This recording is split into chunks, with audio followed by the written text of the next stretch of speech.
உங்களை சந்திப்பதிலே நான் மிக மகிழ்ச்சி அடைகிறேன். ஆண்டவருடைய சன்னிதானத்திலே உங்களோடு கூட சேர்ந்து ஆண்டவரை ஆராதிக்கவும், ஆண்டவருடைய நாமத்தை மைமைப்படுத்தவும், ஆண்டவர் கொடுத்த இந்த தருணத்திற்காக ஆண்டவருக்கு நன்றி செலுத்துகிறேன். அதே நேரத்தில் அன்போடு கூட இந்த ஆண்டிலும் என்னை இந்த திருச்சபையிலே வந்து உங்களோடு கூட இருந்து தேவனுடைய வார்த்தையை பகிர்ந்து கொள்ள அழைத்த அருமையான போதர் ஜான் பிரிட் அவர்களுக்கும் அவருடைய துணைவியார் மற்றும் இந்த சபையினுடைய தலைவர்களுக்கும் என்னுடைய வாழ்த்துதலையும் நன்றியை நான் தெரிவித்துக் கொள்கிறேன்.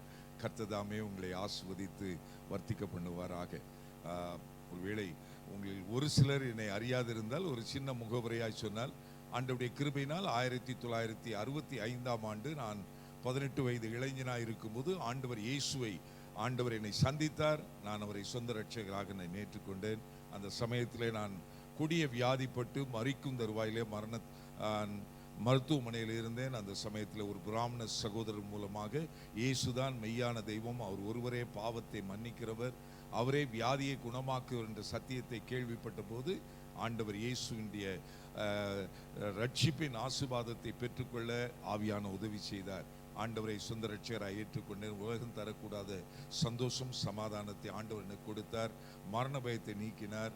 அதோடு மட்டுமல்ல என்னுடைய வாழ்க்கையை புதிதாக்கினார். ஒருவன் கிறிஸ்துவுக்குள் இருந்தால் அவன் புதிய சிருஷ்டியாக இருக்கிறான், பழையவைகள் ஒளிந்து போயின, எல்லாம் புதிதாயின என்ற அன்பின் ஆசீர்வாதத்தை ஆண்டவர் எனக்கு தந்தார். அதோடு மட்டுமல்ல அவர் தம்முடைய அவருடைய தழும்புகளால் என்னை குணமாக்கினார். அன்றைக்கு ஆண்டவர் வேத வார்த்தையில் சொல்லியிருக்கிறார், அவர் தாமே நம்முடைய பலவீனங்களை ஏற்றுக்கொண்டு துக்கங்களை சுமந்தார், அவருடைய தழும்புகளால் குணமானீர்கள் என்ற வாக்கின்படியாக ஆண்டவர் அற்புதமாக என்னை சுகமாக்கினார். இன்றைக்கு ஏறத்தாழ 48 ஆண்டுகள் ஆண்டவர் சுகத்தோடு ஆரோக்கியத்தோடு இருந்து அவருடைய ஊழியத்தை செய்வதற்கு ஆண்டவர் உதவி செய்திருக்கிறார். 71ஆம் ஆண்டு அருமையான பாஸ்டர் இருக்கிற வேலூர் பட்டணத்திலே சிஎம்சி மருத்துவமனையில் இன்ஜினியராக நான் வேலை செய்த போது ஒரு ஊழியத்தினை ஆரம்பிப்பதற்கு மற்ற சகோதரர்களோடு இணைந்து ஆண்டு உதவி செய்தார். அந்த ஊழியத்திலே முழு நேரமாக 76ஆம் ஆண்டிலிருந்து ஊழியம் செய்ய உதவி செய்தார். அந்த ஊழியத்தினுடைய நிறைவு 2003 நான் முடித்துவிட்டு நான் இப்பொழுது ஆண்டவருடைய கிருபையினால் பல இடங்களுக்கு ஆண்டவருடைய ஊழியத்தை செய்யும்படியாக ஆண்டவர் வழி நடத்துகிறார். என்னுடைய அருமையான மனைவி, என்னுடைய 4 பிள்ளைகளும் ஆண்டவர் இயேசுவினுடைய கிருபையினால் ரட்சிக்கப்பட்டு அவர்களும் ஆண்டவருடைய ஊழியத்தை செய்கிறார்கள். என்னுடைய தேவனுடைய வார்த்தை சொல்லுக்கு, நானும் என் வீட்டாரும் என்றால் கர்த்தரையே சேவிப்போம் என்ற யோசுவாவை போல ஆண்டவர் அற்புதமாக எங்களை ஆசீர்வதித்து நடத்தி வருகிறார். நான் என்னுடைய மகள் நியூசிலாண்டில் இருக்கிறார்கள். அவர்களை சந்திக்கும்படியாக வந்தபோது இங்கே வருவதற்கு கடந்த ஆண்டிலும் இந்த ஆண்டிலும் ஆண்டவர் வாய்ப்பு கொடுத்திருக்கிறார். ஒருவேளை இவ்வளவு சீக்கிரமாக உங்களை வந்து சந்திப்பேன் என்று யோசிக்கல. ஆனால் ஆண்டவருடைய திட்டம், அவருடைய வழி நடத்துவதற்காக ஆண்டவரை துதிக்கிறேன். இந்த நாளிலே உங்களை சந்திப்பது மிக மகிழ்ச்சி. ஆண்டவர் தம்முடைய ஊழியக்காரரையும் அவருடைய குடும்பத்தையும் இந்த திருச்சபையும் இன்னும் அதிகமாய் ஆசீர்வதித்து வர்த்திக்க பண்ணுவாராக. கண்களை ஒரு நிமிஷம் நாம் ஜெபிப்போம். நல்ல ஆண்டவரே, இந்த நல்ல காலை வேளைக்காக உம்மை ஸ்தோத்திரிக்கிறோம். ஆவியோடு உண்மையோடு உம்மை தொழுது கொள்ளத்தக்கதாகவும் ஆண்டவரே, இந்த வருஷத்தின் 2வது மாதத்தில் உம்முடைய திருவருந்தியிலே சேர்வதற்கான ஒரு வாய்ப்பை நீர் எங்களுக்கு தந்திருக்கிறீர். அதற்காக உம்மை ஸ்தோத்திரிக்கிறோம். இந்த காலை வேளையிலும் ஆண்டவரே, எங்கள் மத்தியிலே அசைவாடி நம்முடைய பரிசுத்த ஆவியானுடைய வல்லமைக்காக உம்மை ஸ்தோத்திரிக்கிறோம். ஆண்டவரே, எங்களுடைய வாழ்க்கையில் வர இருந்த ஆபத்துகள், நாச மோசங்கள், விக்கனங்கள் எல்லாவற்றிலும் எங்களை பாதுகாத்து வழி நடத்தி நன்றி நிறைந்த இருதயத்தோடு உம்முடைய ஆலயத்திற்குள்ளே வரத்தக்கதாக நீ பாராட்டி இருக்கிற தயவிற்காக உம்மை ஸ்தோத்திரிக்கிறோம். எதற்காக எங்களுடைய ஆயுசு நாட்களை ஒவ்வொரு நாளும் கூட்டி கொடுத்து கொண்டிருக்கிறீரோ அந்த நோக்கத்தை எங்களிலே நிறைவேற்ற வேண்டும் என்று நாங்கள் செபிக்கிறோம். அதோடு மட்டுமல்ல, இந்த அந்நிய தேசத்திலே கர்த்தாவே எங்களை உம்முடைய ஜனமாய் தெரிந்து கொண்டு இப்படிப்பட்ட ஆவிக்குரிய சபையிலே அங்கமாய் வைத்திருக்கிறீரப்பா, அந்த நோக்கத்தை எங்களை நிறைவேற்றி ஆசீர்வதிக்க வேண்டும் என்று நாங்கள் செபிக்கிறோம். இந்த கால வேளையிலும் ஆண்டவரே, உம்முடைய வார்த்தையை நாங்கள் தியானிக்கும் போது என்னோடும் எங்களோடு கூட நீர் பேசி ஆண்டவரே, உம்முடைய நாமத்திற்கு மகிமையும் கனமுள்ள ஆசீர்வாதமான தனிநபராய், குடும்பமாய், திருச்சபையாய் வாழ எங்களுக்கு கிருபை செய்ய வேண்டும் நாங்கள் செபிக்கிறோம். என்னை மறைத்து உம்முடைய நாமத்தை மைமைப்படுத்தும். எங்கள் கண்மலையும் எங்கள் மீட்பெருமாகிய கர்த்தாவே, என் வாயின் வார்த்தைகளும் இங்கே கூடியிருக்கும் உம்முடைய பிள்ளைகள் அனைவருடைய இருதயத்தின் தியானமும் உம்முடைய சமூகத்தில் பிரீதியாய் இருக்க, பிரியமாய் இருக்க செபிக்கிறோம். இயேசு கிறிஸ்துவின் நாமத்தில் பிதாவே, ஆமென். இந்த நாளில் உங்களோடு கூட என்ன வார்த்தையை பேச வேண்டும் என்று நான் ஜெபித்துக் கொண்டிருந்த போது ஆண்டவர் இந்த ஆண்டிலே உங்களுக்கு கொடுத்த வாக்குத்தத்தம், நான் உங்களை முத்திரை மோதிரமாக வைப்பேன். இதை ஒரு இயர் ஆஃப் அத்தாரிட்டி, அதாவது அதிகாரத்தின் ஆண்டு என்று வாக்கு பண்ணி இருக்கிறார். அதை தொடர்ந்து அதை சார்ந்த அருமையான போதவர்கள் சிறப்பான பிரசங்கங்களை ஆண்டவருடைய வார்த்தை உங்களோடு பகிர்ந்து கொண்டு வருகிறார்கள். அந்த பிரசங்கத்தோடு கூட சேர்ந்து நான் இந்த காலை வேளையிலே இந்த வாக்குத்தத்தத்திற்குள்ளே உள்ள ஒரு புத்தகம், அதாவது ஆகாய் தீர்க்கதரிசன புத்தகத்தில் கடைசி வார்த்தை உங்களுக்கு தெரியும். அந்த வார்த்தையிலே அந்த அதிகாரத்தில் 22 அதிகாரங்கள் தான். அந்த புத்தகத்தினுடைய காலம் 116 நாட்கள். தீர்க்க தரிசனம் சொன்ன நாட்கள் 116 நாட்கள். அந்த புத்தகத்துடைய மைய கருத்து என்னவென்றால், தேவனுடைய சபையை கட்டுதல், தேவனுக்காக ஒரு ஆண்டு ஆசீர்வாதமான ஒரு ஆலயத்தை கட்டுதல் என்பதாகும். இந்த சூழ்நிலையிலே ஆண்டவர் இந்த தீர்க்கதரிசி மூலமாய் சொன்ன ஒரு வார்த்தையை தான் உங்களோடு பகிர்ந்து கொள்ள விரும்புகிறேன். அந்த ஆகாய் தீர்க்கதரிசன புத்தகத்தை நீங்கள் திறந்து வைத்துக் கொண்டீர்களானால், ஆகாய் தீர்க்கதரிசன புத்தகம் 2ஆம் அதிகாரம் 19வது வசனத்தை நீங்கள் கவனித்து பாருங்கள். அதிலே ஒரு வார்த்தை வருகிறது, நான் இன்று முதல் உங்களை ஆசீர்வதிப்பேன் என்று கர்த்தர் சொல்லுகிறார். ஹல்லேலூயா. இந்த ஒரு வார்த்தையை தான் உங்களுக்கு சொல்ல விரும்புகிறேன். இந்த வார்த்தையிலே ஒரு முக்கியமான ஒன்று, நம்முடைய தேவன் ஆசீர்வதிக்கிற தேவன் என்பதாகும். நீங்கள் தேவன் ஆசீர்வதிக்கிறவங்களை ஆண்டவருடைய வார்த்தையில் வாசிப்பீர்கள். பீலேயாம் என்ற தீர்க்கதரிசியை அங்கே பாலாக் என்ற அரசன் கூலி கொடுத்து தேவ ஜனங்களை சபிப்பதற்காக அழைக்கிறான். அவன் வந்து தேவ ஜனங்கள் கூடாரம் போட்டு தங்கி இருக்கிறதை உயர்ந்த மலையிலிருந்து பார்த்தபோது அவன் தேவ ஆவினால் நிரப்பப்பட்டு அவர்களை சபிப்பதற்கு பதிலாக ஆசீர்வதித்தான். அப்பொழுது பாலா கைகளை தட்டி, நான் உனக்கு காசு கொடுத்தது இந்த ஜனங்களை சபிப்பதற்காக, ஆனால் நீயோ ஆசீர்வதிக்கிறாய்.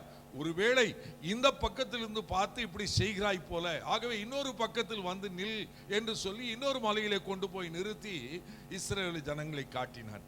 அங்கேயும் அங்கே அவர்களை ஆசீர்வதிக்கிறான். 3வது முறையாகவும் இன்னொரு இடத்துல வைத்து நிறுத்தி சபிக்க சொல்லுகிறார். அப்பொழுது அவன் என்ன சொல்லுகிறான், முந்தி செய்தது போல நிமித்தம் பார்த்து, அதாவது ஆண்டவருடைய வார்த்தைக்காய் காத்திருக்காமல் சொல்லுகிறான், கண்களை ஏறெடுத்து பார்த்து, இஸ்ரவேலை ஆசீர்வதிப்பதே கர்த்தருக்கு பிரியம் என்று அவன் கண்டு, ஆண்டவர் சபிக்காதவனை அதாவது ஆண்டவர் ஆசீர்வதிக்காதவனை நான் சபிப்பது எப்படி என்று சொல்லி அவர்களை ஆசீர்வதித்தான் என்று பார்க்கிறோம். அதுதான் ஆண்டவருடைய வாக்கு. தேவனுடைய பிள்ளைகளாயிருக்க நமக்கு தேவன் ஒரு ஆசீர்வாதத்தை வைத்திருக்கிறார். ஏனென்றால் அவனை சிருஷ்டித்த நாளிலேயே அவனை ஆசீர்வதித்த தேவன். ஆதியாகம புத்தகத்தை நீங்கள் பாருங்கள், முதல் அதிகாரத்திலே 28வது வசனத்திலே நாம் வாசிக்கிறோம். ஆதியாகம புத்தகம் முதல் அதிகாரம் 28வது வசனத்திலே, பின்பு தேவன் அவர்களை நோக்கி, நீங்கள் பலுகி பெருகி பூமியை நிரப்பி அதை கீழ்ப்படுத்தி சமுத்திரத்தின் மச்சங்களையும் ஆகாயத்து பறவைகளையும் பூமியின் மேல் நடமாடுகிற சகல ஜீவ ஜந்துக்களையும் ஆண்டு கொள்ளுங்கள் என்று சொல்லி தேவன் அவர்களை ஆசீர்வதித்தார். அதாவது மனிதருக்கு இதை செய்யாதே என்று சொல்வதற்கு முன்னதாக, ஏதேன் தோட்டத்தை பண்படுத்து என்று சொல்வதற்கு முன்னதாக தேவன் அவர்களை ஆசீர்வதித்தார். அந்த ஆசீர்வாதத்தின் முக்கியமான பகுதி என்னவென்றால், ஆண்டு கொள்ளுங்கள் என்ற அதிகாரத்தை கொடுத்து ஆசீர்வதித்தார். நான் நினைக்கிறேன், ஆண்டவர் ஆவியானவர் இந்த சபைக்கு கொடுத்திருக்கிற அதிகாரத்தின் ஆண்டிலே இந்த ஆசீர்வாதம் என்பது ஒரு முக்கியமான ஒரு பங்கு. இந்த அதிகாரம் என்பது ஆண்டவர் கொடுக்கிறார். அந்த ஆசீர்வாதத்தை நாம் பெற்றுக்கொண்டவர்களாக வாழ வேண்டும் என்பதுதான் மிக முக்கியமான ஒன்று. ஒருவேளை இந்த அதிகாரத்தின் மூலமாக தனிநபர் வாழ்க்கையில எப்படி ஆசீர்வாதத்தை பெறலாம் என்று வாசிப்பதை விட, இந்த ஆசீர்வாதத்திற்கும் நம்முடைய சார்ந்து வருகிற இந்த சபைக்கும் என்ன தொடர்பு இருக்கிறது என்பதை சொன்னாலும், நான் முதலாவதாக இதை சொல்லணும். ஆசீர்வாதம் என்றால் என்ன? வேத புத்தகத்திலே தேவன் ஆசீர்வதிக்கிறவர் என்று நாம் வாசிக்கிறோம். இந்த தேவன் மனிதனை சிருஷ்டிப்பின் நாளிலே ஆசீர்வதித்தார்.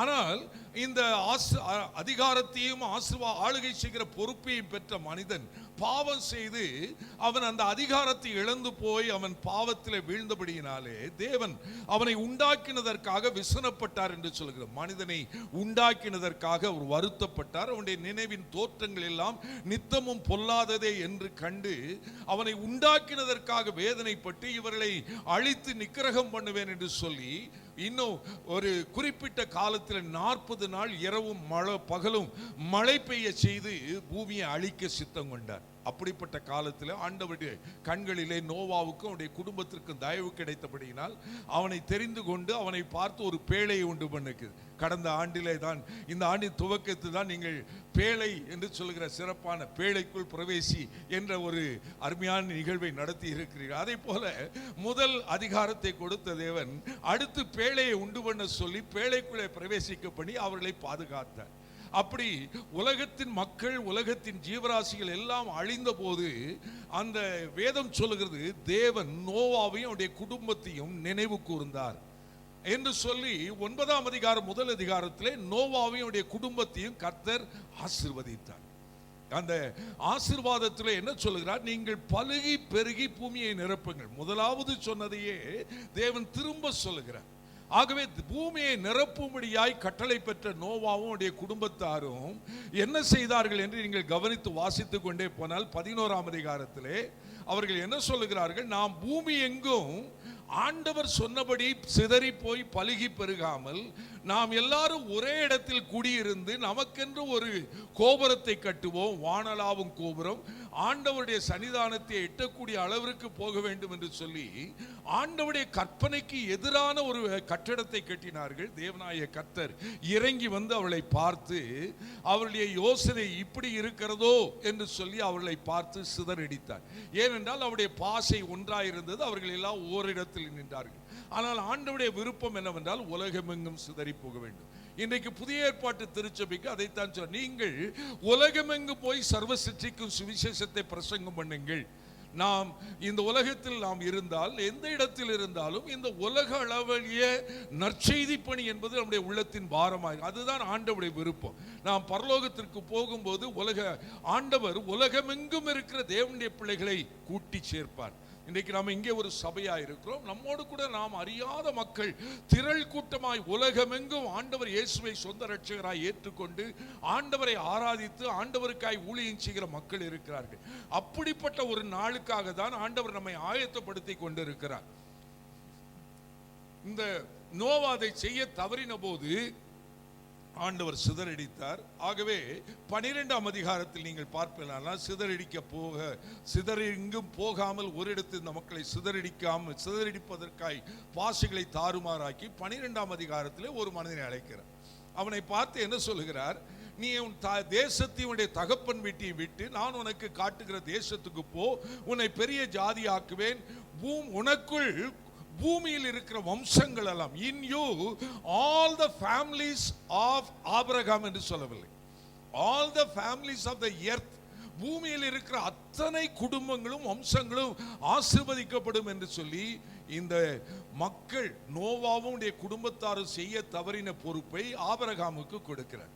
ஆகவே நீங்கள் ஒன்று அறிந்து கொள்ளலாம், ஆண்டவருடைய திட்டம் ஆதி முதல் என்ன இருக்கிறதோ அதை நிறைவேற்றாமல் ஒரு நாளும் கைவிடுவதே கிடையாது. தேவனுடைய வாக்குத்தத்தம் அப்படிதான் சொல்லுது. தேவன் தம்முடைய ஜனமாகிய இஸ்ரவேலுக்கு பண்ணின வாக்குத்தத்தங்கள் ஒன்றாகிலும் தரையிலே விழுந்து போகவில்லை. வானமும் பூமியும் ஒளிந்து போகும், ஆனால் தேவனுடைய வார்த்தையோ அதன் வார்த்தையில் இருக்கிற ஒரு உறுப்பாகிலும் ஒளிந்து போகாது. அவைகளை அவர் தீவிரமாய் நிறைவேற்றுவார் என்பதுதான். மனிதருடைய தவறுகள், மனிதருடைய முரட்டாட்டம் அதை தடுத்து நிறுத்தவே முடியாது. ஆண்டவருடைய ஊழியம் கடந்து போகும். ஆனால் ஆசீர்வாதத்தை யார் இழந்து போவார்கள்? ஆண்டவர் யாரை கொண்டு செய்ய சித்தமாக இருந்தாரோ அவர்கள் செய்யாமல் போகும்போது அந்த ஆசீர்வாதத்தை நாம் இழந்து போய்விடும். ஆனால் ஆபிரகாம் அந்த வார்த்தைக்கு கீழ்ப்படிந்து தேசத்தையும் தன்னுடைய இனத்தையும் விட்டு புறப்பட்டு வந்தான். தேவன் அவன் மூலமாக இந்த உலகத்தை ஆசீர்வதித்திருக்கிறார். எப்படி என்று சொன்னால், நீங்கள் ஆபிரகாமுடைய வழியிலே வந்த யூத ஜனங்கள் இன்றைக்கு உலகமெங்கும் இருக்கிறார்கள். ஆபிரகாமின் வழியிலே வந்த இஸ்மவேல் உலகமெங்கும் அதாவது முகமதிய மக்கள் உலகமெங்கும் இருக்கிறார்கள். அதே போல ஆவிக்குரிய இஸ்ரவேலராகிய கிறிஸ்தவ மக்கள் புதிய ஏற்பாட்டு உடன்படிக்கையிலே ஆபிரகாமின் குமாரனாகிய இயேசு கிறிஸ்து மூலமாய் ஆசீர்வதிக்கப்பட்ட தேவ ஜனங்களாகிய நாமும் இல்லாத தேசமே கிடையாது. ஆண்டவருடைய கிருபையினால் முகமதிய நாடுகளுக்கு சென்றிருக்கிறேன், கம்யூனிஸ்ட் நாடுகளுக்கு சென்றிருக்கிறேன். ஆங்காங்கே ஆண்டவரை ஆராதிக்கிற அல்லேலூயா கோஷம் எங்கும் இருக்கிறது. அப்படிப்பட்ட கூட்டத்தில் நாம் இருக்கிறோம், தனியாக அல்ல. ஏதோ ஒரு சிறிய கூட்டம் என்று நினைக்க வேண்டாம். பயப்படாதே சிறுமந்தையே, ராஜ்யத்தை பிதாவே நமக்கு கொடுக்க அவர் பிரியமாய் இருக்கிறார் என்பதை நான் கண்கூடாக கண்டு வருகிறேன். ஆகவே நாம் சோர்ந்து போக வேண்டிய அவசியமே கிடையாது. இப்படி ஆசீர்வதிக்கிற தேவன், ஆபிரகாமை ஆசீர்வதித்தார். அவனுடைய மகனாகிய ஈசாக்கை குறித்து சொல்லும்போது அவன் அந்த வாக்குத்தத்தம் பண்ணப்பட்ட தேசத்தில் விதை விதைத்தான். கர்த்தர் அதை ஆசீர்வதித்தார். எவ்வளவு? 100 மடங்கு ஆசீர்வதித்தார் என்று வாசிக்கிறோம். அதே போல அவனுடைய பின்னடியாராகிய யாக்கோபை குறித்து சொல்லும்போது ஆபிரகாமுக்கு என்ன வார்த்தையை சொன்னாரோ அதே வார்த்தையை அன்றைக்கு யாக்கோபுக்கு சொல்லுகிறார். அவன் தன்னன் தனியனாக வனாந்தரத்திலே படித்திருந்த போது அவனை பார்த்து சொல்கிறார், நீ படுத்திருக்கிற இந்த பூமியை நான் உனக்கு தருவேன். நீ பிழைப்பு தேடி உன்னுடைய தகப்பன் வீட்டை விட்டு மாமன் வீட்டுக்கு போய் கொண்டிருக்கிறாய். நான் உன்னோடு இருந்து நீ செய்கிற எல்லாவற்றிலும் உன்னை ஆசீர்வதித்து உன்னை சந்தோஷத்தோடு மகிழ்ச்சியோடு இந்த தேசத்திற்கு திரும்ப கொண்டு வருவேன். நான் உன்னை ஆசீர்வதித்து பெருக பண்ணுவேன் என்று வாக்கு பண்ணினார். அது உண்மையாகவே நடந்தது. ஆபிரகாமை யாக்கோபையும் தேவன் ஆசீர்வதித்து 2 பரிவாரங்களோடு திரும்ப வரும்படியாக ஆண்டவர் உதவி செய்தார். அதே போல இந்த உலகத்திலே துன்பங்கள் உண்டு, உபத்திரவங்கள் உண்டு, ஆசீர்வாதத்தின் மத்தியிலே கண்ணீரும் உண்டு. கண்ணீரின் ஊடாக ஆண்டவருடைய சூரிய வெளிச்சம் நம்ம வரும்போது நமக்கு உடன்படிக்கையின் அந்த வானவில் நாம் காணக்கூடும். அப்படிப்பட்ட சூழ்நிலையிலே ஒரு மனிதன் யோபு என்ற பக்தன் எல்லாவற்றையும் இழந்து அவன் மிகுந்த வருத்தத்தில் துயரத்தில் இருந்தான். அவனுடைய சொந்த பந்தங்கள் எல்லாம் போய்விட்டது, அவனுடைய ஆஸ்திகள் எல்லாம் போய்விட்டது, அவனுடைய சரீர சுகம் எல்லாம் போய்விட்டது. அவன் மிகுந்த துக்கத்தோடு கூட இருக்கும்போது கூட கர்த்தர் கொடுத்தார், கர்த்தர் எடுத்தார், அவருடைய நாமத்துக்கு ஸ்தோத்திரம் என்று அவரை ஆராதித்து கொண்டிருந்தான். வேதம் சொல்லுகிறது, ஆண்டவரை குறித்து முறுமுறுக்கவோ அவரை குறித்து குறை சொல்லவோ இல்லாமல் வாழ்ந்தபடியினால் அவன் இழந்து போன அனைத்தையும் இரட்டத்தனையாக அவன் திரும்ப பெற்றுக்கொண்டான் என்று நாம் வாசிக்கிறோம். அதை உறுதிப்படுத்தும்படியாக சகரியா தீர்க்கதரிசன புத்தகம் 9ஆம் அதிகாரம் 12வது வசனத்திலே, நம்பிக்கையுடைய சிறைகளே அரணுக்கு திரும்புங்கள், நீங்கள் இரட்டிப்பான நன்மைகளை தருவேன், அதை இன்றைக்கே தருவேன் என்று சொல்லுகிறார். இன்று முதல் ஆசீர்வதிக்கிற தேவன் அந்த ஆசீர்வாதத்தை 2 மடங்காக அவர் தருவேன் என்று வாக்கு பண்ணுகிறார். எசேக்கியேல் 34:26 நீங்கள் வாசித்து பார்ப்பீர்களானால், நான் உங்களையும் உன் மேட்டின் சுற்றுப்புறங்களையும் ஆசீர்வதித்து ஏற்ற காலத்தில் மழையை பெய்ய பண்ணுவேன், ஆசீர்வாதமான மழை பெய்யும் என்று அவர் வாக்கு பண்ணியிருக்கிறார். இந்த தேவன் பொய் சொல்லாத தேவன், பொய்யறையாத தேவன், வாக்குத்தத்தங்கள் உண்மையாக இருக்கிற தேவன். அவர் என்ன சொல்றார்? ஆசீர்வதிக்கிற தேவன். ஆனால் ஒன்றே ஒன்று, இந்த உலகத்திலே நாம் ஆசீர்வாதம் என்றால் என்ன என்று யோசிக்கிறோம். அநேகர் நினைத்துக் கொள்கிறோம், நாம் யோசிக்கிறோம் ஆசீர்வாதம் என்றால் நல்ல ஒரு சரீர சுகம் இருக்க வேண்டும், நல்ல படிப்பு இருக்கும், நல்ல வேலை இருக்க வேண்டும், நாம் வயதாயிருந்தால் நல்ல குடும்பம் இருக்க வேண்டும், குடும்பமாயிருந்தால் நல்ல பிள்ளைகள் இருக்க வேண்டும், பிள்ளைகளுடைய வாழ்க்கை நடக்க வேண்டும், அவருடைய திருமணம் நடக்க வேண்டும், பேர பிள்ளைகள் இருக்க வேண்டும், நல்ல ஓய்வு பெற்று நல்ல வசதியான ஒரு வீட்டில் இருக்க வேண்டும், வாகனம் இருக்க வேண்டும். இதெல்லாம் இவைகள் மெய்யாகவே ஆசீர்வாதம் தான். ஆனால் வேதம் சொல்லுகிற ஒரு ஆசீர்வாதம் இருக்கு, அதைத்தான் நான் சொல்ல விரும்புகிறேன். இந்த வேத புத்தகத்தில் ஒரு சிறப்பான மகன், அவன் தான் யாக்கோபு. உங்களுக்கு தெரியும், அவன் செய்த ஜெபம் என்னவென்றால், நீர் என்னை ஆசீர்வதித்தால் ஒழிய உம்மை போக விட மாட்டேன் என்று ஜெபம் பண்ணினான். ரொம்ப வேடிக்கையான ஒரு ஜெபம். அந்த ஜெபம் எப்படி இருந்ததுன்னு சொன்னா, ஆல் நைட் பிரேயர். அது அவன் சாயங்காலத்தில் முழங்கால் படியிட்டு ஆண்டவரிடத்தில் ஜெபிக்க ஆரம்பித்தான். அந்த ஜெபம் கொஞ்சம் கஷ்டமா இருந்தது. வேதம் சொல்கிறது, அவன் தேவனோடு போராடி ஜெபித்தான் என்று சொல்கிறது. ஒரு மனிதனோடு மனிதன் போராடுகிறது போல தேவனோடு அவன் போராடி ஜெபித்து கொண்டிருந்தான். அந்த ஜெபம் முடியவில்லை, கன்க்ளூஷன் ஆகவில்லை.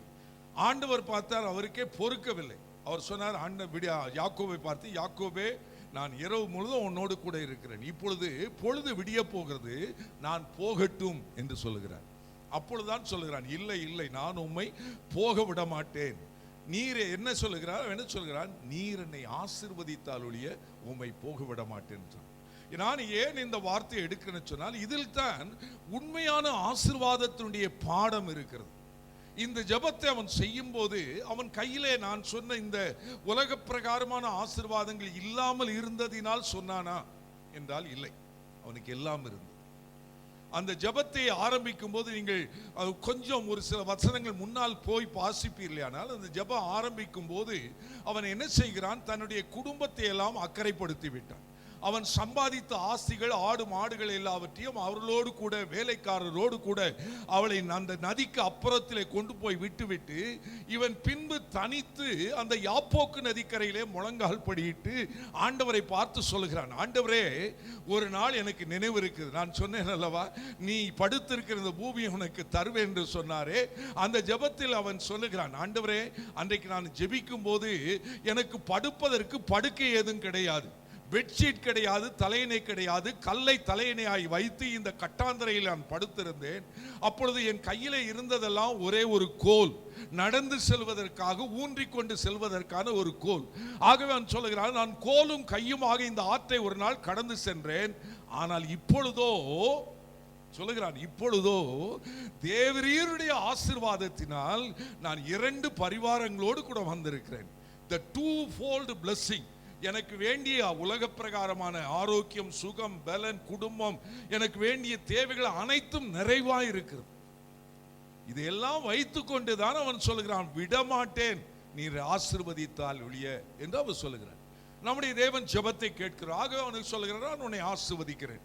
ஆனால் அதற்கு முன்னால் ஒரு நிபந்தனை. ஏனால் தேவனுடைய வாக்குத்தத்தங்கள் எல்லாம் என்னதான் நீங்கள் கேட்டாலும் அவைகள் எல்லாருக்கும் கீழே ஒரு சின்ன அண்டர்லைனிங் பிரின்சிபிள். ஆண்டவர், நீ இதை செய்தால் உனக்கு இது கிடைக்கும். அதை செய்ததினால் அல்ல, அவர் கிருபையுள்ள தேவன், ஆனால் நீதி உள்ளவர், நாம் எல்லாருக்கும் கொடுக்க விரும்புகிறவர், ஒருவரை கடிந்து கொள்ளாமல் சம்பூர்ணமாய் கொடுக்கிற தேவன்.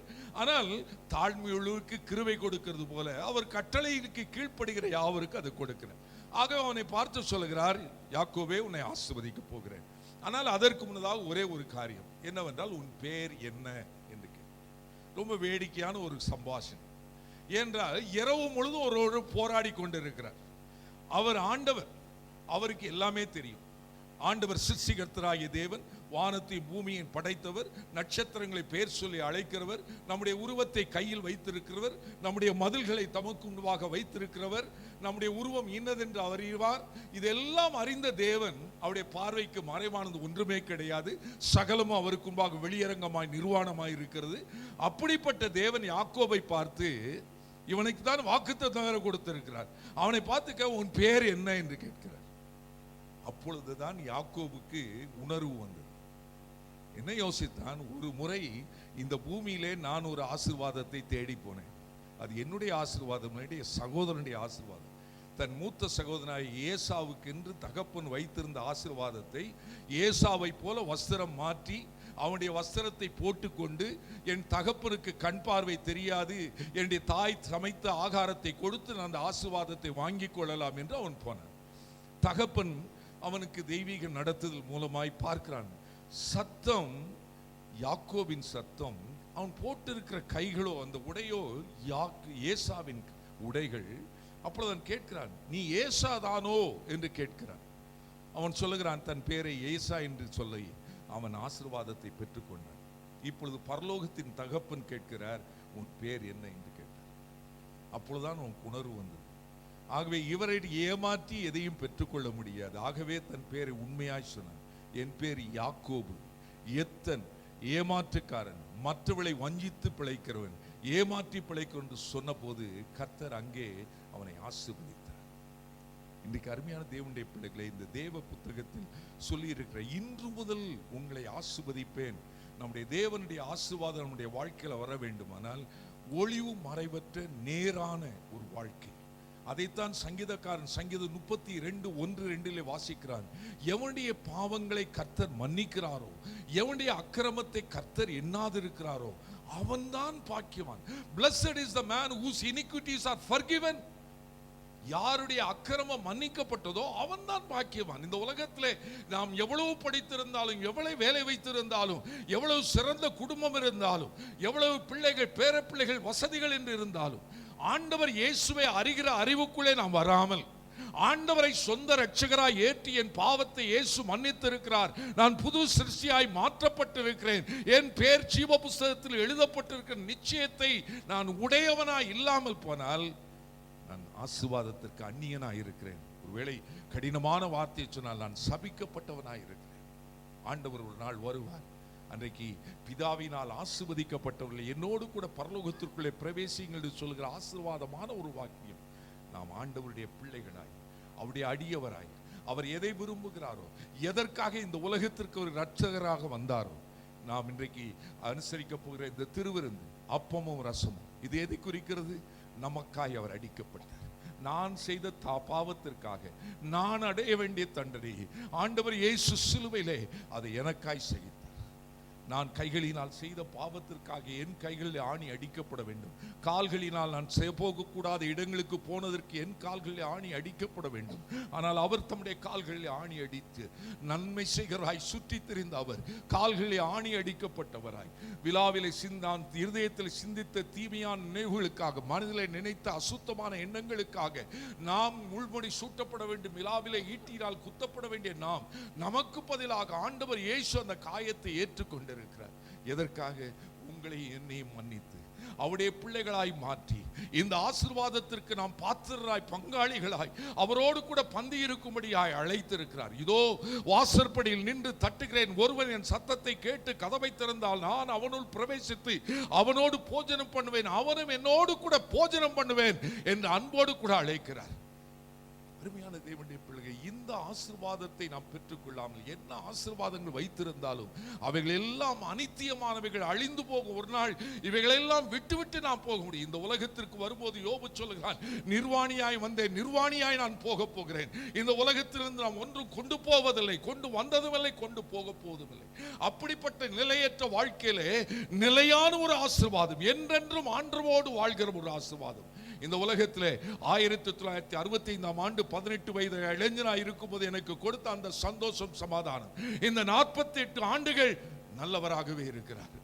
உத்தம இருதயம் உள்ள இஸ்ரவேலுக்கு தேவன் நல்லவராகவே இருக்கிறார் என்பதை வாழ்க்கையிலே ருசித்து பார்த்து கொண்டிருக்கு. நான் மட்டுமல்ல, என்னுடைய மனைவி, என் பிள்ளைகள் எல்லாரும் அப்படிப்பட்ட அனுபவத்துக்குள்ளே வரும்படியாக ஆண்டவர் உதவி செய்திருக்கிறார். அந்த ஒரு ஆசீர்வாதத்தை தான் இந்த உலகத்திலே எவ்வளவு விலை கொடுத்தாலும் வாங்க முடியாது. மனுஷன் உலகம் முழுவதையும் ஆதாயப்படுத்திக் கொண்டால் தன் ஜீவனை நஷ்டப்படுத்தி பாவத்திலும் அக்கிரமத்திலும் வாழ்ந்து கொண்டிருந்தால் ஒரு பிரயோஜனம் இல்லை. இன்றைக்கு ஆண்டவர் யாக்கோபின் ஜெபம் மூலமாய் சொல்லுகிறார், இன்றைக்கு உன்னை ஒப்புக்கொடு. இந்த கடந்த கால வாழ்க்கை எப்படி இருந்தாலும், பாவத்தை சிவேர் என்றிருந்தாலும் உறைந்த மழையை போல வெண்மையாக்குகிற தேவன் இன்றைக்கு அவர் இரக்கமுள்ளவராயிருக்கிறார். அவருடைய சத்தத்திற்கு செவி கொடுத்து வரும்போது ஆண்டவருடைய ஆசீர்வாதத்தை நாம் பெற்றுக்கொள்வோம். ஆண்டவருடைய வார்த்தையில் வாசிக்கிறோம், நான் இன்று முதல் உங்களை ஆசீர்வதிப்பேன் என்று சொல்லுகிறார். இந்த இன்று முதல் உங்களை ஆசீர்வதிப்பேன் சொல்லும் போது ரொம்ப சுருக்கமாய் சொல்லணும். ஏன்னா ஆகாய் தீர்க்கதரிசன புத்தகம் தேவனுடைய பிள்ளைகளுக்கு எழுதப்பட்ட, தேவனுடைய சபைக்கு எழுதப்பட்ட ஒன்று. இந்த இன்று முதல் ஆசீர்வதிப்பேன் சொல்லும் போது அந்த ஜனங்கள் ஆசீர்வதிக்கப்படாமல் இருந்தார்களா? நீங்கள் வீட்டில் போய் வாசித்து பாருங்கள், அந்த ஜனங்கள் எப்படி இருந்தார்கள் என்பதை நீங்கள் வாசிப்பீர்கள். அதாவது அந்த ஜனங்களை குறித்து ஆண்டவர் தீர்க்கதரிசியாக சொல்லுகிறது என்னவென்றால், நீங்கள் திரளாய், அதாவது 1ஆம் அதிகாரம் ஆதாரத்தில் நான் சொல்லுகிறேன், திரளாய் விதைத்து கொஞ்சமாய் அறுக்கிறீர்கள், புசிக்கிறீர்கள், திருப்தி அடையவில்லை, குடிக்கிறீர்கள், பரிபூர்ணமாய் தாகம் தீர்க்கப்படவில்லை, வஸ்திரம் உடுத்துகிறீர்கள், குளிர் விடவில்லை, உழைக்கிறீர்கள், கூலி வாங்குகிறீர்கள், அது வீட்டிலே சேரவில்லை, வழியிலே போட்டு போகிறீர்கள், சம்பாத்தியத்தை சேமித்து வைக்கிறீர்கள், அது பொத்தலான பையில வைத்து அதில் மீதி இல்லாமல் இருக்கிறீர்கள், அதிகமாய் எதிர்பார்க்கிறீர்கள், கொஞ்சமாய் கிடைக்கிறது. 9வது வசனத்திலே அறுவடை செய்கிறீர்கள், அறுவடை செய்ததை வீட்டுக்கு சேர்க்கவில்லை. அதோடு மட்டுமல்ல, 2ஆம் அதிகாரம் 16வது வசனத்தில் நீங்கள் சேமித்து வைத்திருக்க எவ்வளவு 20 மரக்கால் கோதுமையை சேமித்து வைத்தால் அதை திரும்பி பார்க்கும்போது 10 மரக்காலாக 50% குறைந்து போய் இருக்கிறது. 50 குடம் எண்ணெய் சேர்த்து வைத்து 20 குடமாய் குறைந்து போய் இருக்கிறது. அடுத்த முறை விதைப்பதற்கு எனக்கு விதைத்தானியம் இல்லை, நான் விதைத்திருக்கிற முளைக்க வைத்திருக்கிற செடியிலே கனி இல்லை. இப்படிப்பட்ட ஒரு நிலை பாருங்கள். ஆசீர்வதிக்கிறதுக்கு முன்னதாக இந்த நிலை இப்படித்தான். இன்னைக்கு ஒருவேளை இதை வாசித்த பகுதியில் எத்தனை பேருடைய வாழ்க்கையில நடக்கிறதோ எனக்கு தெரியாது. ஆனால் ஆண்டவருடைய கிருபையினால் 1976ஆம் ஆண்டு என்னுடைய உலக பிரகாரமான வேலையை விட்டு ஆண்டவருடைய ஊழியத்திற்கு வந்த பிறகு ஏறத்தாழ இப்பொழுது 37 ஆண்டுகள் இருக்குது. ஆனால் ஒரு நாளாகிலும் ஐயோ இது மாச கடைசி ஆகிறதே, என்னுடைய வாழ்க்கையில என்ன செய்வேன் என்று யோசித்ததே கிடையாது. என்னுடைய பிள்ளைகள் 4 பேரும் போஸ்ட் கிராஜுவேட் படித்திருக்கிறார்கள், இன்ஜினியரிங் படித்திருக்கிறார்கள், MBA படித்திருக்கிறார்கள், சயின்டிஸ்டாக இருக்கிறார்கள். ஆனால் இவருடைய படிப்பிற்காக ஒரு நிமிஷம் கூட உட்கார்ந்து என்ன செய்ய போகிறேன்னு இவளுக்கு ஃபீஸ் கட்ட வேண்டும் என்று யோசித்ததே கிடையாது. ஆனால் ஆண்டவர் சது. அதோடு மட்டுமல்ல, 4 பேருக்கு திருமணம் செய்திருக்கிறேன்.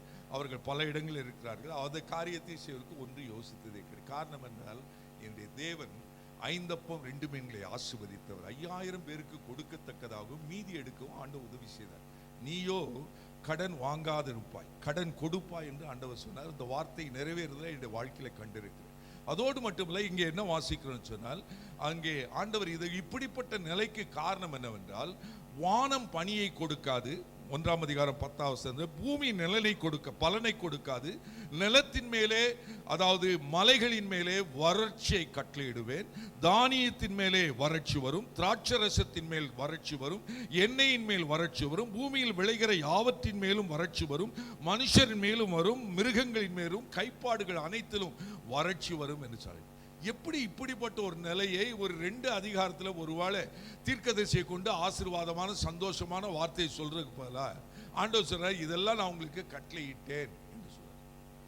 ஏன் இதைத்தான் நான் சொல்லி இப்ப முடிக்க விரும்புகிறேன். 3 காரியத்தை அவர் சொல்றார். ஒன்று, இந்த ஜனங்கள் இந்த ஆகாய் தீர்க்கதரிசன புத்தகத்தில் என்ன நடந்துருச்சுனால், பாபிலோன் அரசன் இந்த தேவாலயத்தை இடித்து ஒன்றுமில்லாமல் தரைமட்டமாக்கி போட்டு விட்டார். பிறகு கோரேசின் ஆவியை ஆண்டவர் எழுப்பி செருபாபேலை அவனுடைய நண்பர்களையும் பார்த்து, நீங்கள் போய் எருசலேமிலே உங்களுடைய தேவனுக்கு ஆலயத்தை கட்டுங்கள் என்று சொல்லி பொருளையெல்லாம் கொடுத்தார். அஞ்ஞான தெய்வத்தை வணங்குகிறவன் இந்த இஸ்ரவேலின் தேவனுடைய ஆலயத்தை கட்டுவதற்கு பனிமுட்டுகளை எல்லாம் கொடுத்து, மரங்களை கொடுத்து, வழியெல்லாம் பாதுகாப்பை கொடுத்து, அதோடு கூட நெகேமியா, எஸ்ரா போன்ற தேவ மனிதர்களையும் அனுப்பி, இப்படிப்பட்ட ஆகாய், செருபாபேல், சகரியா போன்ற தீர்க்கதரிசிகளையும் மக்களை வத்தி கெட்டுங்கள் என்று அனுப்பினார். ஆனால் சரித்திரம் என்ன சொல்லுகிறது என்று சொன்னால், இவர்கள் பெறப்பட்டு வந்து அஸ்திவாரம் போட்டது என உண்மை. ஆனால் 16 ஆண்டுகள் அந்த ஆலயத்தை கட்டாமல் அப்படியே விட்டு விட்டார்கள். இந்த சூழ்நிலையில் தான் ஆண்டவர் சொல்றார், நீங்க இப்படி இருக்கிறீர்களே, வருத்தப்பட்டு சொல்ற உங்களுடைய டயக்னைஸ் சரியார், நீங்க இப்படி இருக்கிறதுக்கு காரணம், நான் சொன்ன இந்த பட்டியல் இருக்கிறதுக்கு காரணம், தேவனுடைய ஆலயம் கட்டுவதற்காக வந்த நீங்கள் அதை விட்டு இப்ப என்ன சொல்றீங்கன்னா 3 காரியம் சொல்றாங்க. ஒண்ணு, தேவனுடைய ஆலயத்தை கட்டுவதற்கு இது சமயம் அல்ல. முதல் அதிகாரத்தில் நீங்க பாருங்கள், ஆகாய் தீர்க்கதரிசன புத்தகம் 1 அதிகாரத்தில் 2 ஜனங்கள், இந்த ஜனங்கள் கர்த்தருடைய ஆலயத்தை கட்டுகிறதற்கு ஏற்ற காலம் இன்னும் வரவில்லை, இது சமயம் இல்லை. நிறைய பேர் இன்னைக்கு இந்த தேசத்தில் மட்டுமல்ல எங்கெல்லாம் போனாலும் சொல்லுவாங்க, பிரதர் உங்களுக்கு தெரியாது, இந்த தேசத்துல இருக்கிற வேலை, எங்களுக்கு இருக்கிற குடும்ப பொறுப்பு, இதெல்லாம் பார்த்தா ஒண்ணுக்கு சமயமே இல்லை பிரதர். நேற்றைய தினத்தில் சிட்னியில் ஒரு நபரோடு பேசிட்டு இருந்தேன். இங்கிருந்து அவர் இங்கே இருக்கிறான்னு நினைச்சு பேச, அவர் சிட்னியில் இருந்தார். நான் சொன்னேன், தம்பி நாளைக்கு ஞாயிற்றுக்கிழமை, ஒருவேளை நாங்கள் இங்கே இருந்தால் கண்டிப்பாக உங்களை வந்து பார்த்துருப்பேன், நீங்கள் வந்திருப்பீங்க, ஆனால் நான் இல்லை, ஆனால் எப்படியாவது ஒரு சின்ன சர்ச்சுக்கு போங்களேன் அப்படின்னு. அவர் சொல்றார், எனக்கு இருக்கு நிறைய பொறுப்பு இருக்கு பிரதர், என்னை வீட்டை கழுவணும், வீட்டை துடைக்கணும், அந்த இதில் வாகனத்தை கழுவணும், எனக்கு சுத்தம் பண்ணணும், மாப் பண்ணணும், அங்கே சபை இதில் ஒரு வாரமெல்லாம் கழட்டி போட்ட துணியை நான் வாஷ் பண்ணணும், காய வைக்கணும், எடுக்கணும் அப்படின்னு சொன்னேன். நினச்சிட்டேன், அப்போனா ஆண்டவரை தேடுவதற்கு நேரம் இல்லை. இதெல்லாம் அழிந்து போகிற பொருட்கள், இதை பத்திரப்படுத்தி பாதுகாத்து பராமரிப்பு இதெல்லாம் செய்யக்கூடாது. நான் அதை செய்கிறேன். நான் வீட்டில் எல்லா தோட்ட வேலை முதற்கொண்டு செய்வேன், கடைக்கு போவேன், எல்லாவற்றையும் பாத்திரம் கழுவுகிற வேலை செய்வேன், வீட்டை சுத்தம் பண்ணுவேன். ஆனால் ஆண்டவருக்கு கொடுக்க வேண்டிய நேரத்தை கொடுக்க நாம் தவறிவிடும் போது, ஆண்டவர் நமக்கென்று வைத்திருக்கிற ஆசீர்வாதங்கள், நாம் முதல்ல வாசித்த எல்லாமே, எவ்வளவுதான் சம்பாதித்தாலும் வீடு சேராது, சேர்த்து வைத்தாலும் நிற்காது, இப்படிப்பட்ட ஒரு சாபத்தை நாமமே வாங்கி கொள்கிறோம். இப்படிப்பட்ட தேவன் ஆண்டவர் சொல்றார், நீங்க இதெல்லாம் செய்றீங்க, ஆனா சொல்றீங்க சமயம் இல்லை. அதோடு மட்டும் பரவாயில்ல, சமயம் இல்லைன்னு சொல்லிட்டுனா பரவாயில்ல, ஆனா என்ன செய்யறீங்க? அடுத்த வசனம் சொல்கிறார், என்னுடைய வீடு பாழாய் கிடக்கும் போது நீங்கள் மச்சிப்பாவப்பட்ட வீடுகளில் குடியிருக்கும்படியான காலம் இதுவோ. இன்னைக்கு ஒருவேளை இந்த தேசத்துக்கு வரும்போது ஒரு தங்கி இருப்பதற்கு வாடகை வீட, ஒரு சொந்த வீட வேணும். அதை விட்டுட்டு நாம இல்லாத தேசத்துல, நம்ம விட்டு வந்த தேசத்துல ஒரு வீடை வாங்கி வச்சிருவோம். என்னன்னா, இங்க இருந்து ஒரு நாள் போறோம், ஆனா போய் அங்க குடியிருக்கோம், அதுவும் நல்லது. ஆனா அங்க போறதுக்கு நம்ம போறோமோ இல்லை தெரியல, இங்கே பிஆர் வாங்கி இங்கே சிட்டிசன்ஷிப் வாங்கிட்டு வருஷத்துக்கு ஒரு முறை போறதுக்கே எத்தனையோ $1000 ஆகுது. அங்க போனா உறவினர்களுக்கு இதெல்லாம் கொடுக்கணும், அதெல்லாம் கொடுக்கணும், இப்படிப்பட்ட செலவெல்லாம் வருஷந்தோறும் பண்ண முடியாது என்று சொல்லி போகாமல் இருக்கிற தேசத்துல ஒரு சொந்த வீடு நமக்கு வாங்கி வைக்கிறேன். எதுக்கு? எனக்கு தெரியும், கேரளாவில் நிறைய வீடுகள் இருக்கு. என்னுடைய மகன் கேரளாவில் வந்து ஊழியம் செய்கிறார். சொல்லுவார், பெரிய பெரிய பேலஸ் மாதிரி வீடு, நம்ம இங்கே கட்டுற வீடை விட பெரிய வீடு கட்டியிருப்பாங்க. அது ஒரு லட்சக்கணக்கான கோடிக்கணக்கான ரூபாயில் இடும். ஆனால் அந்த வீட்டில் யார் இருப்பாங்கன்னா, வீட்டில் யாருமே இருக்கும், பூட்டி தான் இருக்கும். அதே போல வெள்ளூர்லேயும் நிறைய இருக்கு. நிறைய கல்ஃபுக்கு போகிற நிறைய தேவ மக்கள் இருக்கிறார்கள். அவங்க கட்டி போட்டிருக்காங்க, வீட்டில் ஒரு நாளும் இருக்க கிடையாது. அப்படிப்பட்ட சொந்த வீட்டை தேடி நீங்க செலவழிக்கிறது என்ன பிரயோஜனம்? தேவனுடைய வீடு பாழாய் கிடக்கிறது என்று சொல்ல. இப்ப நம்முடைய சர்ச் பாழாயிருக்குன்னு நான் சொல்ல. இது வந்து ஆகாய தீர்க்கதரிசன காலத்துல ஆண்டவராகிய இயேசு கிறிஸ்து இந்த உலகத்திற்கு வருவதற்கு 520 ஆண்டுகளுக்கு முன்னதாக நடந்த நிகழ்வு. ஆண்டவர் இந்த சூழ்நிலையை பார்த்து அவர் சொல்லுகிறார், நீங்க என்ன செய்றீங்க, இப்படி இருக்கிறீர்கள் என்று சொல்றார். இந்த சூழ்நிலையில நீங்க இதை ஆசீர்வாதமாய் மாற்ற வேண்டுமானால் நீங்க செய்ய வேண்டிய ஒரே ஒரு காரியம் என்ன சொல்லுகிறார்? 8வது வசனத்துல, நீங்கள் மலையின் மேல் ஏறி போய் மரங்களை வெட்டி கொண்டு வந்து ஆலயத்தை கட்டுங்கள், அதனால் நான் பிரியமாயிருப்பேன் என்று சொல்லுவேன். நாம் ஆலயத்தை கட்டுகிற பணியில ஈடுபட வேண்டும். நான் வந்து காசு கொடுங்க, காணிக்கை கொடுங்க, இதெல்லாம் நான் சொல்ல. ஆலயத்தை கட்டணும், இப்போ இது ஒரு கட்டணும், இதுக்கு மேலே கட்டணும், அதில் பாஸ்டருக்கு தெரியும். ஆண்டவர் இந்த கர்த்தருடைய ஊழியத்தை கர்த்தருடைய சித்தத்தின்படி கர்த்தருடைய வேலையிலே செய்தால் அந்த ஊழியத்திற்கு ஒரு நாளும் ஒரு பைசாவும் குறைவுபடாது. அது நான் நிச்சயமாய் அறிந்திருக்கிறேன். அவருக்கு நன்றாக தெரியும். அந்த ஊழியத்தில் யாரோ ஒருவர் கொடுப்பார் என்று அவர்கள் வரவே இல்லை, நானும் வந்ததும் கிடையாது. அப்படிப்பட்ட ஒரு சூழ்நிலை நான் சொல்றேன். ஆண்டவருடைய ஆலயத்தை கட்ட வேண்டும் என்று சொன்னால் நான் சொல்லுகிறது என்னவென்றால், இந்த ஆலயம் என்று சொல்ல கட்ட ஆண்டவர் இயேசு சொன்னார், கைகளினால் கட்டப்பட்ட ஆலயத்தில் தேவன் வாசமா இருக்க மாட்டார். ஆலயத்திற்கு கட்டடம் அல்ல, ஆலயத்துக்குள் இருக்கிற மக்கள் தான் முக்கியம். பெரிய பெரிய ஆலயத்தை கட்டிவிட்டு காலியாய் கிடைக்கிறது. அநேக ஆலயங்கள் விற்பனையாகி மசூதிகளாகவோ கையளிக்க விடுகளாக மாறிக்கொண்டிருக்க சூழ்நிலை. இன்னொரு ஆலயத்தை கட்டுங்கள் என்று சொல்லவில்லை. தேவன் உங்களுக்கு கொடுத்திருக்கிற இந்த சபையை புதிய ஆத்துமாக்களை கொண்டு வந்து சேர்க்க வேண்டும். அதைத்தான் நீங்கள் மலையிலே ஏறுங்கள், மரங்களை வெட்டுங்கள், அதை கீழே கொண்டு வாருங்கள், அதனால் என் ஆலயத்தை கட்டுங்கள் என்று ஆண்டவர் சொல்லுகிறார். இன்றைக்கு நீங்க நம்முடைய ஆலயத்திலே வந்து ஆசீர்வாதம் பெற்றிருக்கிறோம். ஆண்டவர் இயேசு மூலமாய் ரட்சிப்பை பெற்றிருக்கிறோம், அபிஷேகத்தை பெற்றிருக்கிறோம், தெய்வீக சுகத்தை பெற்றிருக்கிறோம். இப்படிப்பட்ட தேவ பிள்ளைகளோடு ஐக்கியப்பட்டு ஆவியில அனல் கொண்டு எதிர்காலத்திலே ஆண்டவர் இயேசு வரும்போது ஆமென் கர்த்தராகிய இயேசுவே வாரும் என்று அவரோடு கூட நித்திய வீட்டுக்குள்ளே பிரவேசிக்கிற ஸ்லாக்கியத்தின் நம்பிக்கையும் பெற்றிருக்கிற நீங்களும் நானும் இந்த நம்பிக்கை இல்லாமல் பாவ பழக்க வழக்கத்தில் அங்கே மூழ்கி கொண்டிருக்கிற மக்கள், அழிவை நோக்கி போய்கொண்டிருக்கிற மக்கள், நரகத்தை நோக்கி போய்கொண்டிருக்கிற மக்கள், இவர்கள் பேரிலே பரிதாபம் கொண்டு இயேசுதான் மெய்யான தெய்வம், அவரே ரட்சகர், அவர்தான் விடுதலை கொடுக்கக்கூடியவர் என்று உடைந்து போகிற மக்கள், உடைந்து போன குடும்பங்கள், உடைந்து போன சமுதாயத்தை சீர்படுத்துவதற்காகவே தேவன் இந்த பூமியிலே நம்மை உப்பாக உலகத்திற்கு வெளிச்சமாக வைத்திருக்கிறார்.